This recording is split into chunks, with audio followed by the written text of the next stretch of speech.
Hey everybody, it's your old pal Chuck, and I'm back with another review.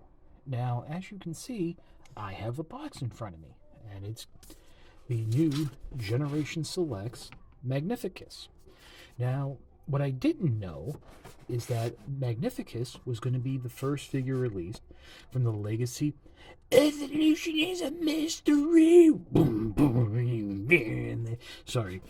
And yeah, every time I do one of these figures, you're going to have to probably put up with the little motor head. But it's a Legacy Evolution figure, which means that this is actually the first figure we're going to experience together that uses Hasbro's new trademarked no plastic, no tie, um, packaging. And this is actually how they're going to be securing the figures in the boxes for now on. Now, you might have seen from the preview images of some of Wave 1 of Legacy Evolution what this might look like. But opening up the box here, nice little typical Generation Selects coloring, we can see the tray. And the fact that Magnificus,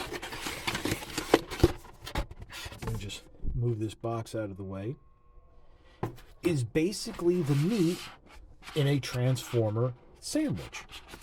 Now, I admit I had to think for a little bit about how to open this when I first looked at it, and we're actually going to open it together. As you can see right here on the side, there is two pieces of tape, which we're going to cut.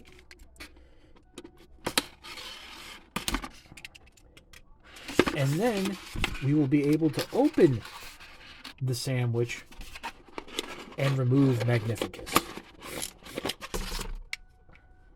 And there we go. There's the figure out of the packaging. I guess we have to bring up the arms a little. Just like so. Put it off to the side. As you can see in the corner, there is the accessory.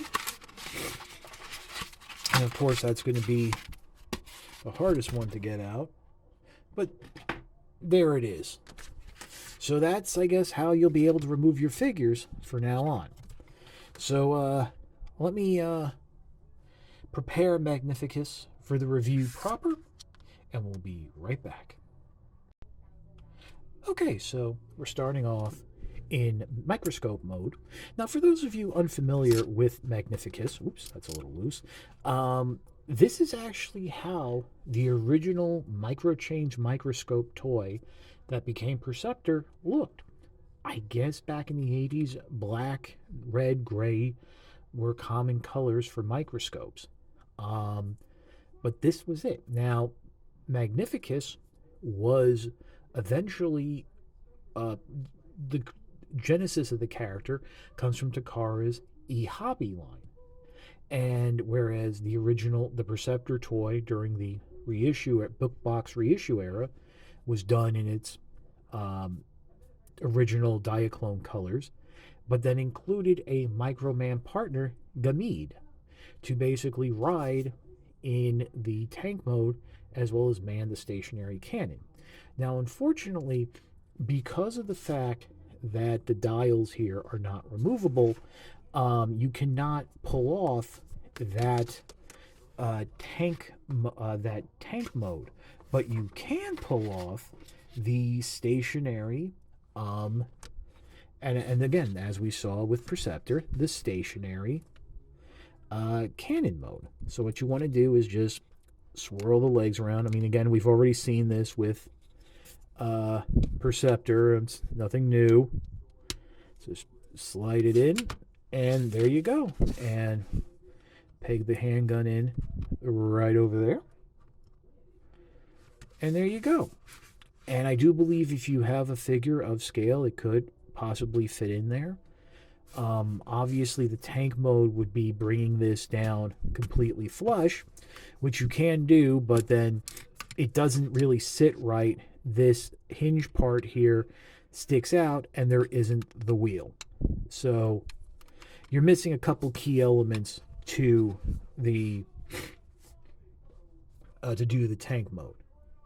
So with that being said, since we've gone over the transformation before, We will pause and come back to robot mode for a comparison with Perceptor. Alright, so here's Perceptor. As you can see, this is the Studio Series 86 Perceptor using the animation accurate head of sorts with Magnificus, who's actually using the original toy head. Let me just rotate that out of the way so you can get a better look. I mean, we can do a little comparison of the heads here. There we go. Unfortunately, there is a little bit of looseness in the joints, especially when it comes to the microscope barrel. But you can see there that it's just basically a mouth plate instead of an open face, and the different color eyes.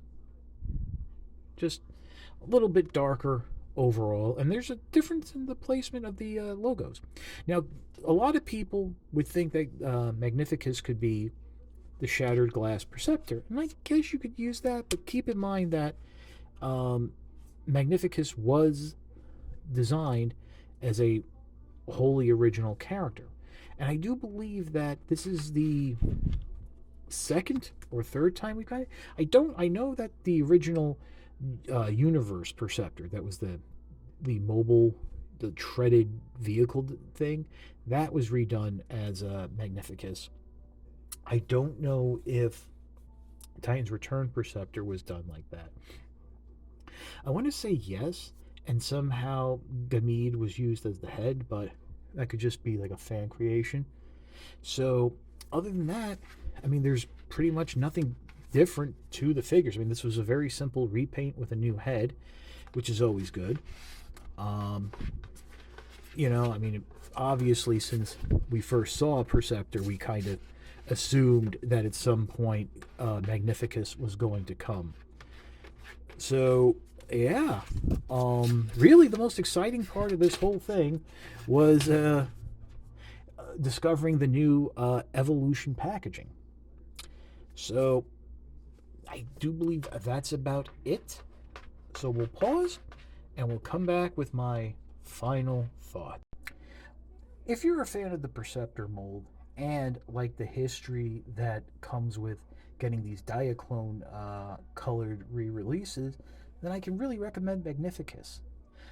As it is, if you were only on the fence with Perceptor or really only care about Perceptor, there's not much here to offer, as we get a brief cameo from you-know-who, seeing as how it's just a black repaint with a new head. I would have liked to have seen them maybe include Gamede, but then again, chances are they would have used the new retro G.I. Joe body design, which I'm not that big of a fan of, and it really would have driven the price up more than it already is. So there's that. I got this figure from Hasbro Pulse. It should be showing up at other online retailers. Some may have already gotten it. If I remember, Big Bad was getting theirs about a week, 2 weeks ago. So there's that. This will not be showing up in brick and mortar retail, at least in the United States. Outside the country, I don't know. I can't help you. So that's about it. If you like this review, please consider liking, commenting, and subscribing. I will always appreciate the views. The likes, comments, and subscriptions help to communicate to YouTube through their algorithms that my channel should be exalted and held upon high. I also have a Patreon. It is www.patreon.com/ChuckDog1999. All I ask for is $1 a month or $12 a year. No thrills, no tears, no special rewards. All you're doing is helping me help you to help me help you bring figures like Magnificus to you, as well as keeping up the infrastructure of the channel. Now, I do know that we are in a bit of recession. There's inflation. Times are a little tough, and it is also the holiday season. So as I always say, if you can't swing the $1 a month or $12 a year, your views are more than thanks enough. Patreon is just a cherry on top of an already generous Sunday. You guys have really been supporting me lately, especially with the shorts and all these newer videos, and I am committed to try and get 5 reviews a week up. Now, I think this might be this week the schedule might be shifting a little, that you might actually get a video on Saturday, and that I might have to miss a day during the week, since towards the end of the week, yours truly will be donning the red and white, furry trimmed suit to bring some joy to some special people. But that's about it. This is your old pal Chuck for Magnificus. We will see you next time.